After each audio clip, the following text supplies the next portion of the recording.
No, I'm using this pin on my phone. It bounced and hit it twice. Oh, I dropped my drink. It's okay. It's closed. I think that's right. You can tell. My head looks big. Always looks big. So recently, there's been 2 court cases in the country right now. 3 actually. 1 for nonviolent felons, 1 for misdemeanors, 1 for protection orders, saying that these different things do not cause a person to be prohibited based on brewing, right? And I was thinking about this. I'm like, I wonder how people's opinions have shifted now, because you have these, you're a felon, people, you can't own you, you're a felon.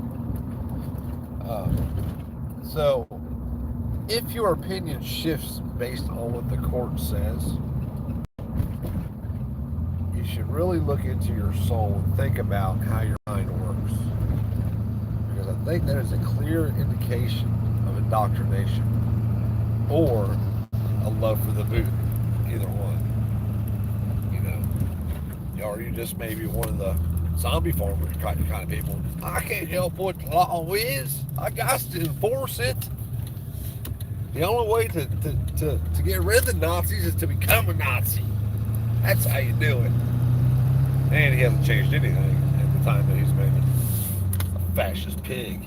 And they really are. They really are fascist. I don't like using that term, but they are. But I think it's interesting to see how many people's lives have been destroyed in the history of this country, in the history of gun control. And since, the states have implemented these policies, and now they're flipping it and going the other direction with it. And I would assume, on a long enough timeline, probably not.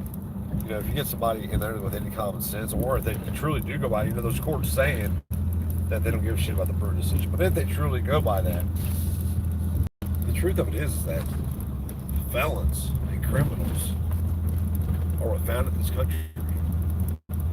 Like the people that, you have these, the men who founded this country were deemed treasonous, what would be felons today. But it was the Burrest, it doesn't matter. It's no different than our government doing it. Our government implements policies that's never good for the people.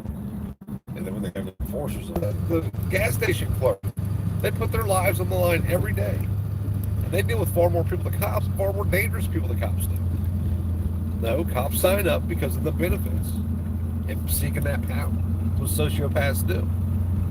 The one lady is her son. I'm like, I bet you with 99% accuracy I can describe your son. He had no friends in high school. He didn't get laid until he met the cum dumpster. That's also a cop. He was never invited to any of the cool kid stuff. He was picked on. He probably had his head shoved in his toilet. He was thrown in lockers. And I'm not being an asshole. I was never that dude to do that shit. But it's just the truth of it. That's what they are. And that's what leads them to want to get back in society for the way they were treated when they were juveniles. And now, they do the same thing, especially when they see a juvenile that they think is one of the cool kids. They act out on him just as hard as they do an adult. They're real pieces of shit. But they got to pay for their own boots and their own equipment and their own armor. And I was like, yeah, so does a fabricator, bitch.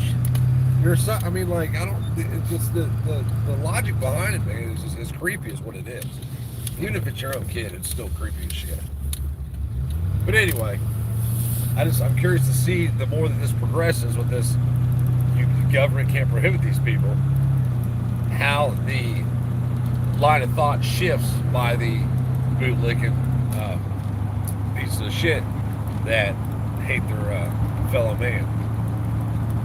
And I would suspect that it shifts with the law, because the law is God, the government is God, the police are God. There will be no blasphemy here on Freedom Inc. about those pigs or anything about the God government, thy God government. I wish I could see what you're saying. I can't because I'm blind. How you doing, Jake? I can't see you. Mr. Sam. Oh, nothing to be happy? Yes. That is, dude, I love it. I love it. I talked to a Barricade, Ray from Barricade Garage last night in text, and I was telling him about what happened to Christy, and he didn't know. He don't watch my channel. I don't blame him. I won't watch this channel either. And he's like, well, tell her she'll build back better. I got it. When I told her, she didn't get it. I was like, build back better, babe. You know, nothing to be happy. Anyway, I got to go. Look forward to the bootlickers' shift in opinion based on what the court says, and make sure that you make fun of them and you call them out for their boot swallowing when they do. I know I will. And it's not calling names. It's statement of facts, people. When you call somebody ignorant or a bootlicker, normally it's because they are an ignorant bootlicker, and it is not calling names. It is definitely stating facts. Peace.